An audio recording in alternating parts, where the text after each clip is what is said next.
Electronic media మిత్రులకు అందరికీ కూడా ధన్యవాదాలు తెలియజేసుకుంటూ, మరి ఈ ప్రెస్ మీట్ ముఖ్య ఉద్దేశం ఏమిటంటే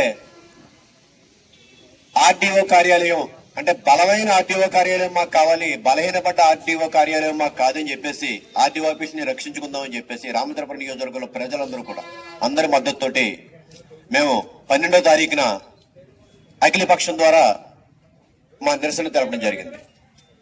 మరి అంతకు ముందు 8వ తారీఖున మన ఇన్ఛార్జి సూర్యప్రకాష్ గారు కానీ నేను కానీ ప్రెస్ మీట్ లో కానీ వీడియో ముఖంగా కానీ ఆర్డీఓ ఆఫీసు ఇక్కడి నుంచి వెళ్ళిపోతే కనుక మన నియోజకవర్గ ప్రజలకు జరిగే నష్టం గురించి వివరించడం జరిగింది. మేము ఆర్డీఓ ఆఫీస్ గురించి మన 12వ తారీఖున అఖిలపక్ష సమావేశం నిర్వహించి మేము నిరసన కార్యక్రమం చేపడితే మన్నాడు 13వ తారీఖున తెలుగుదేశం నాయకులు అదేవిధంగా గౌరవ మంత్రివర్యులు సుభాష్ గారు తండ్రి అయినటువంటి సత్యం గారు కూడా ప్రెస్ మీట్ పెట్టడం జరిగింది 13వ తారీఖుని. మేము ఒకటే చెప్తున్నాం, మీకు మేము ఏమైనా కార్యక్రమాలు చేస్తే మీరు వెంటనే సీన్లోకి వచ్చేసి ప్రెస్ మీట్లు పెట్టడం, మళ్ళీ మీరు ప్రెస్ మీట్లో మమ్మల్ని విమర్శిస్తే మళ్ళీ మేము వెంటనే ప్రెస్ మీట్లు పెట్టడం మనకంటే రాజకీయాలే కాలక్షేపం. కానీ పత్రికా సోదరులకి చాలా పనులు ఉంటాయి, వాళ్ళందరికీ కూడా వాళ్ళ టైం వేస్ట్ చేస్తున్నాం మనం.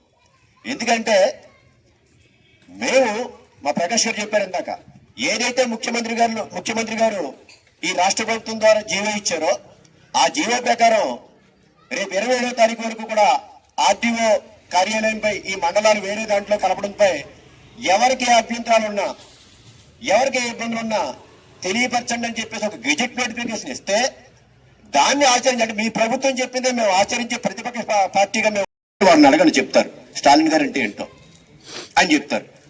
అదీ కాక మీరు ఈ ఉద్యమం గురించి పక్కన పెడితే మా వైఎస్ఆర్ కాంగ్రెస్ పార్టీ ఇన్ఛార్జ్ గారిని, వయసులో చాలా పెద్దవారు మీరు మాకు అందరికంటా, ఎందుకంటే మా బోస్ ప్రకాష్ గారి తండ్రి గారు బోస్ గారు కానీ లేకపోతే మా తండ్రి గారు అయినటువంటి రామకృష్ణ గారు కానీ వారి సమకాలికులు మీరు వయసులో. పెద్దలు ఏం మాట్లాడితే పిల్లలు ఇంకే నేర్చుకుంటారు. కాకపోతే మీ నుంచి మాత్రం మేము అలాంటి మాటలు నేర్చుకోకూడదని కోరుకుంటున్నాం పిల్లలందరినీ కూడా. ఎందుకంటే పిల్లకాకి వైఎస్ఆర్ కాంగ్రెస్ పార్టీ ఇన్ఛార్జి పిల్లకాకి అని మీరు అన్నారు. చాలా ఒక్క విషయంలో మాత్రం మేము మెచ్చుకుంటాను నేను. ఎందుకంటే కాకులకు ఐక్యత గురించి మీకు తెలుసు. ఒక్క కాకి కష్టం వస్తే 100,000 కాకులు వస్తాయి. వైఎస్ఆర్సీపీ పార్టీ అంటే అది. మా సూర్యప్రకాష్ కష్టం వస్తే నియోజకవర్గంలో 1000 కాకులు 1,00,000 కాకులు మాలాంటి కార్యకర్తలందరూ సూర్యప్రకాష్ అండగా నిలబడుతున్నాం. మనం మాట్లాడేటప్పుడు రాజకీయ విమర్శలు చేసుకోవచ్చు, కానీ వ్యక్తిగత విమర్శలు మాత్రం ఎట్టి పరిస్థితుల్లో చేసుకోకూడదండి. మేము చాలా ప్రెస్ మీట్లు పెట్టాం. మీరు అధికారంలోకి వచ్చిన తర్వాత ఏ ప్రెస్ మీట్ లో ఉన్నా వ్యక్తిగత దోషం చేశామా పరిశీలించుకోండి. మీరు చాలా ప్రెస్ మీట్లు పెట్టారు, మీ మంత్రి గారు కూడా చాలా ప్రెస్ మీట్లు మాట్లాడారు. వ్యక్తిగత దోషం చేశారా మీరు పరిశీలించుకోండి. రాజకీయాల్లో ఉన్నామంటే మనం సంస్కారవంతంగా రాజకీయం చేయాలి, సంస్కారవంతంగా మాట్లాడాలి, సంస్కారవంతమైన ఉద్యమాలు చేయాలి. వైఎస్ఆర్ కాంగ్రెస్ పార్టీ ఏ ఉద్యమం చేసినా మీరు అది ఉద్యమం కాదంటారు. మీరు పిల్లగాజం అంటున్నారు. సంతకాల సేకరణ చేస్తుంటే విద్యార్థులతో సంతకాల సేకరణ చేస్తారంటున్నారు. అంటే ఎన్జీఓ ముసలినే రాజకీయాలు చేయాలా? యువత రాజకీయాలు చేయకూడదా? మీ పక్కన కూర్చున్న వాళ్ళందరూ కూడా యువతలో ఎంతమంది ఉన్నారో ఆ ప్రెస్ మీట్ లోని వాళ్ళు ఎవరో రాజకీయాలు చేయకూడదా?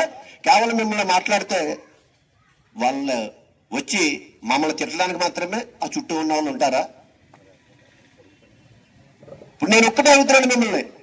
మీరు అన్నారు మా సూర్యప్రకాష్ గారిని పిల్లకాకి అని చెప్పేసి. నాకు తెలిసి గౌరవ మంత్రివర్యులు మీ తనయుడు సుభాష్ గారిని కూడా మన సూర్యప్రకాష్ గారికి ఒక 2-3 సంవత్సరాలు ఇంచుమించు వస్తుండొచ్చు అంతే. అంటే నేను అలా అన్నా కానీ దాని అర్థం మీకు అర్థం అవ్వాలి. మరి ఈయన పిల్లకాకి అయితే మరి ఆయన ఏంటో. ఇది ఎట్టి పరిస్థితుల్లో ప్రెస్ మీట్లు పెట్టండి, తప్పులేదు. మేము ఏదైనా ఉద్యమం చేస్తే అన్ని మీరు ప్రెస్ మీట్ పెట్టడం, మళ్ళీ దానికి మేము కౌంటర్ ఇచ్చుకోవాలి కాబట్టి మేము ప్రెస్ మీట్ పెట్టడం.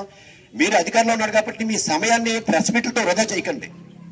నియోజకవర్గ ప్రజలకు అభివృద్ధికి ఏం చేయాలనేది ఆలోచించండి. ప్రతిపక్షంలో మా బాధ్యత ఏంటంటే మీరు అధికార పక్షం ఏ తప్పులు చేస్తే ఎత్తి చూపడం మా బాధ్యత. ఎందుకంటే ప్రతిపక్షంలో ఉన్న ఎక్కడైనా సరే అది చేసి చూపించాలి. ప్రజలకు కొన్ని అర్థం కాకపోవచ్చు, మాలాంటి ప్రతిపక్షంలో ఉన్న నాయకులు మేము చెప్పాలి ప్రజలకు అర్థమయ్యేలాగా. అది మా బాధ్యత. మా బాధ్యతని మీరు నిర్వహించొద్దని చెప్పేసి మీరు చేసిందల్లా మేము ఓకే అంటే అది ఎక్కడా కూడా జరగని పని. ఈ రోజు ఆర్డీఓ ఉద్యమం గురించి మేము చేస్తున్నా ఈ ఉద్యమాన్ని మీరు తప్పుదారి పట్టించొద్దు. మీరు ఒకటి అన్నారు, ఎట్టి పరిస్థితుల్లో ఆర్డీఓ ఆఫీస్ ఇక్కడ ఉంటుంది, మాకు ముఖ్యమంత్రి గారు హామీ ఇచ్చారని చెప్పేసి. సూర్యప్రకాష్ గారు హామీ ఇచ్చారని నేను చెప్తే అది హామీ అవుతాం. సూర్యప్రకాష్ గారు మీకు ఏమన్నా హామీ ఇస్తే ఆయనే స్వయంగా చెప్పాలి.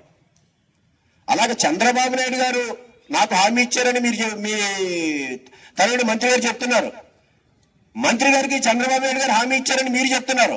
మా కోరిక ఏంటంటే ఇక్కడ ఆర్డీఓ ఆఫీస్ ఎట్టి పరిస్థితుల్లోకి వెళ్దు. ఇక్కడ ఆర్డీఓ ఆఫీస్ 2 మండలాలతో కాకుండా 4-5 మండలాలతో ఏర్పాటు చేసే ప్రయత్నాల్లో నేను ఉన్నానని మీ ముఖ్యమంత్రి గారు చెప్పించండి, మాకేం ఇబ్బంది లేదు. లేదా ఆ బాధ్యత మీరు తీసుకున్నారు కాబట్టి మంత్రి గారు అయిన సుభాష్ గారు ఆయన డైరెక్ట్గా చెప్పానండి. మీరు చెప్పరు, ఎందుకంటే ఇక్కడ ఆర్డీఓ ఆఫీస్ ఉండడం చాలా కష్టతరమైన పని, తొలగించే దాన్ని మేము అడ్డుకుంటామని చెప్పేసి మీరైతే చెప్పలేరు. దయచేసి మేము చేసే ఉద్యమాలు కానీ మా నాయకులు కానీ కించపరుతూ మాత్రం ఇప్పుడు మాట్లాడకండి, అది కరెక్ట్ అని పద్ధతి కాదని చెప్పేసి.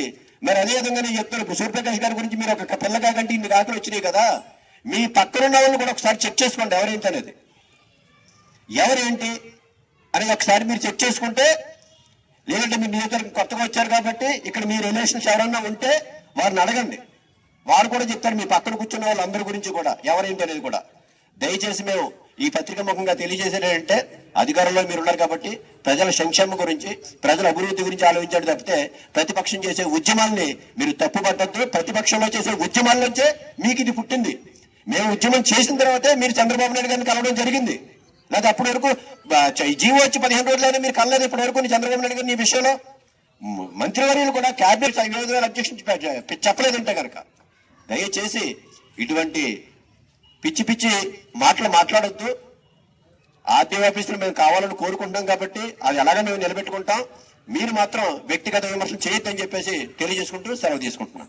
నమస్కారములు. మరి నిన్న జరిగినటువంటి సచిన్ గారు, సుభాష్ గారు తండ్రి గారు మరి ఈ నియోజకవర్గ కోఆర్డినేటర్ పిల్లి సూర్యప్రకాష్ గారిని పిల్లకాకి అని సంబోధించడం జరిగింది. మరి మీరు ఈ నియోజకవర్గంలోకి రాకముందు ఇదే పిల్లకాకి మరి నేను మరి అతిగా మాట్లాడితే బాగోదు, ఇందాక మురళి గారు చెప్పినట్టు మీరు అర్థం చేసుకుంటే బాగుంటుంది. నియోజకవర్గం అంతా తిప్పి చెట్టుబల్జ వనభోజనాలు 2 రాష్ట్రాలకి పెడుతున్నామని చెప్పేసి మరి మీ అబ్బాయిని సుభాష్ గారిని ఈయన ఈ నియోజకవర్గంలో కొన్ని గ్రామాలు తిప్పడం జరిగింది. ఇప్పటికీ కూడా మరి మీకైనా మీ అబ్బాయి గారికైనా ఈ నియోజకవర్గంలో ఎక్కడే గ్రామం ఉందో కూడా ఇంకా పూర్తిగా తెలియని పరిస్థితిలో ఉన్నారు మీరు. మరి గ్రామాల్లో ఈ రెవెన్యూ డివిజనల్ ఆఫీసు మరియు ఇతర డివిజనల్ ఆఫీసులు మరి 2 మండలాలకి ఉంచరు కాబట్టి, రద్దు చేస్తారు కాబట్టి ప్రజలు మరి ఆందోళనలో ఉన్నారు. దాని గురించి మా వైఎస్ఆర్ కాంగ్రెస్ పార్టీ తరఫున మేము నిన్న కార్యక్రమమే కాదు ఇంకా అఖిల పక్షాలను కలుపుకొని రాబోయే రోజుల్లో మరిన్ని కార్యక్రమాలు చేపడతాం. దాని మీద మీరు వ్యక్తిగతంగా సంబోధించడం అనేది కరెక్ట్ కాదు. వయసులో పెద్ద అయినా మరి మీరే అలా మాట్లాడారంటే మరి వయసులో ఉన్నవాళ్ళు ఎలా మాట్లాడతారో మీరు అర్థం చేసుకోవాలి. అది కాకుండా మీరు ముఖ్యమంత్రి చంద్రబాబు నాయుడు గారిని సంబోధిస్తూ మరి ముఖ్యమంత్రి అయినటువంటి ఆయనే విజ్ఞత కలిగిన వాడు మరి హామీ ఇచ్చారని చెప్తున్నారు. ఆయన ఇచ్చిన హామీలు మరి ఎన్ని నిలబెట్టారో కూడా రాష్ట్రంలో ఉన్న ప్రజలందరూ కూడా తెలుసుకుని మరి ఈ కూటమి ప్రభుత్వాన్ని ఎలా తిడుతున్నారో తెలుసుకుంటే మంచిది. ఇంకా చెప్పాలంటే మన నియోజకవర్గంలోనే రైతులు ఎంత నష్టపోయారు, ఇప్పుడు ఇంకా నష్టపరిహారం అనేది రూపాయి కూడా ఎవరికి వేయలేదు. దాన్ని దృష్టిలో పెట్టుకుని మేము ఇంకా ఎన్నో కార్యక్రమాలు ఇలాగే చేస్తాం, మిమ్మల్ని ఎండగడతామని తెలియజేస్తూ సెలవు తీసుకుంటున్నాం. నా పేరు పెంటపాటి శ్రీనివాసరావు, మాజీ మున్సిపల్ కౌన్సిలర్. ఈరోజు మా నాయకులు పిల్లి సూర్యప్రకాష్ గారు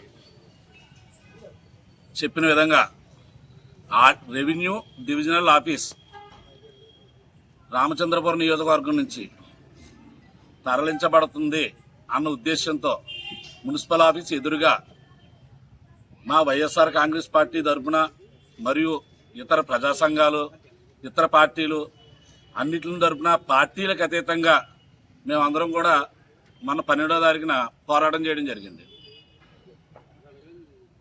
దాని తదనంతరం నిన్న కొంతమంది కూటమి నాయకులు పత్రికా విలేకరులను పిలిచి ప్రెస్ మీట్ పెట్టారు. మేము మా నియోజకవర్గ ఆస్తులు ఏవైతే ఉన్నాయో అవి కాపాడుకోవడం కోసం మేము పోరాడుతుంటే గత పాలకులు ఏం పరిపాలన చేశారు, ఇక్కడ ఏమీ చేయలేదన్నట్టుగా మాట్లాడుతున్నారు. మీకు తెలుసా? కొత్తగా వచ్చిన నాయకులు మీకు తెలుసా? మీకు తెలియకపోతే మీ పక్కన ఉన్న నాయకులు చెప్పాలి కదా. మీకు గత పాలకులు ఏం చేశారు అంటే, ఈరోజు రామచంద్రపురానికి బైపాస్ తెచ్చారంటే అది బోస్ గారి ఘనత. ఆర్డీఓ ఆఫీస్ తెచ్చారంటే అది తోట తిరుమతులు గారి ఘనత. ఈరోజు junior college, intermediate college, degree కళాశాలలు చేశారంటే అది తోట తిరుమతులు గారి ఘనత. జూనియర్ కాలేజ్ గ్రౌండ్ని అభివృద్ధి చేశారంటే అది బోస్ గారి ఘనత. 20 పడకల గవర్నమెంట్ హాస్పిటల్ని 50 పడకల హాస్పిటల్ చేశారంటే అది బోస్ గారి ఘనత. 50 పడకల హాస్పిటల్ని 100 పడకలు చేశారంటే అది తోట తిరుమతులు గారి ఘనత. ఈరోజు రామచంద్రపురం మెయిన్ రోడ్డు చేయించారంటే అది తోట తిరుమతులు గారి ఘనత. ఆ మెయిన్ రోడ్డుకి ఇరువైపులా ఉన్న మేజర్ డ్రైన్స్ కన్స్ట్రక్షన్ చేయించారంటే అది బోస్ గారి ఘనత. ఇలా చెప్పుకుంటూ పోతే రామచంద్రపురం నియోజకవర్గంలో ఎన్నో అభివృద్ధి చేసిన ఘనతలు గత నాయకులకి, ఈ పార్టీలు ఏదైనా వాళ్ళు రామచంద్రపురం నియోజకవర్గాన్ని అభివృద్ధి చేయాలన్న ఉద్దేశంతో వాళ్ళు ఆ విధంగా మంచి పేరు తెచ్చుకునే విధంగా పనిచేయడం జరిగింది. మరి మీరు వచ్చిన ఈ 18 నెలల్లో ఏ ఆఫీస్ తెచ్చారు, ఏ పని చేశారు, ఏ అభివృద్ధి చేశారు? సంక్షేమం అంటున్నారు మాట్లాడితే, సచివాలయాల్లో ప్రతి సైటు కూడా క్లోజ్ అయిపోయి ఉంటుంది. ఒక సంక్షేమం లేదు, ప్రస్తుతానికి మీరు చేసిన అభివృద్ధి లేదు. అయ్యా ఏలినవారు, మీరు వీలైతే ఈ నియోజకవర్గాన్ని అభివృద్ధి పరచండి, ఆఫీసులు నిలబెట్టండి. లేదంటారా మీరు ఏ పని చేయొద్దు, మా ఆఫీసులు మా దగ్గర ఉంచేలా ప్రయత్నం చేయండి. మరి ముఖ్యంగా మొన్న కొంతమంది కూటమి నేతలు మాట్లాడుతున్నారు ఏంటంటే, జెండాలని ఎజెండా అని, మూలన పడి ఉన్న పార్టీ అని మాట్లాడుతున్నారు. ముందుగా వాళ్ళకి తెలియజేయవలసిన విషయం ఏంటంటే, మీరు అసలు ఏ పార్టీలో ఉన్నారు? మీకు అసలు ప్రతిపక్షం అంటే ఏంటో తెలుసా? మీరు గతంలో ఎప్పుడైనా ప్రతిపక్షంలో ఉన్నారా? అధికార పార్టీ ఏ పార్టీ ఉంటే ఆ పార్టీలో దూరేసే మీరు చీమలు అల్లుకున్న పుట్టనే పాము వచ్చి దోచినట్టుగా దాంట్లో దూరేసి, పాపం గత 2019-24 దాకా కష్టపడ్డ తెలుగుదేశం పార్టీ కార్యకర్తలు, 2011 స్థాపించిన జనసేన పార్టీ కార్యకర్తలు 20 సంవత్సరాల నుంచి వాళ్ళు భుజాన్న మోసుకుని పార్టీని కాపాడితే, 2024 ఫిబ్రవరి నెల దాకా ఈ పార్టీలో ఉండి వైఎస్ఆర్ కాంగ్రెస్ పార్టీ ముసుగులో తిరిగి పార్టీని ఎంజాయ్ చేసి ఈరోజు ఆ పార్టీలో దూరి వాళ్ళందరినీ గెంటేసి మరలా ఆ పార్టీకి ఏదో పెద్ద ఉద్ధరించేసే వ్యక్తిలా మాట్లాడుతున్నారు. మీరు మొన్నటిదాకా వైఎస్ఆర్ కాంగ్రెస్ పార్టీలో ఉండి నారా చంద్రబాబు నాయుడు గారిని, లోకేష్ గారిని, పవన్ కళ్యాణ్ గారిని, ఆ పార్టీ జన సైనికుల్ని, కార్యకర్తల్ని, నియోజకవర్గ ఇన్ఛార్జీలని, ఇక్కడ సరిపోదన్నట్టుగా పక్క నియోజకవర్గ ఇన్ఛార్జీలను కూడా మీరు విమర్శించారు. దానికి సంబంధించిన వీడియోలన్నీ మా దగ్గర ఉన్నాయి. కానీ ఎందుకులే, రాజ్యాధికారంలో ప్రభుత్వం తప్పు చేస్తే దాన్ని తప్పుని సరిదిద్దుకోవడానికి ప్రతిపక్షం అనేది ఉంటుంది. అది రాజ్యాంగంలో ఉన్నది. దానికి మేము ఇప్పుడు అఖిలపక్ష జేఏసీ పోరాడుతుంది. గత 3-4 నెలలుగా ఒక మున్సిపాలిటీ, 3 మండలాలు ప్రజాప్రతినిధులు అందరూ కాకినాడ జిల్లాలో కలపాలని తీర్మానాలు చేయడం జరిగింది. మరి ప్రస్తుత పాలకులు ఏం చేస్తున్నారు? మీరు అసలు దాన్ని ఊసి ఎప్పుడన్నా ఎత్తారా?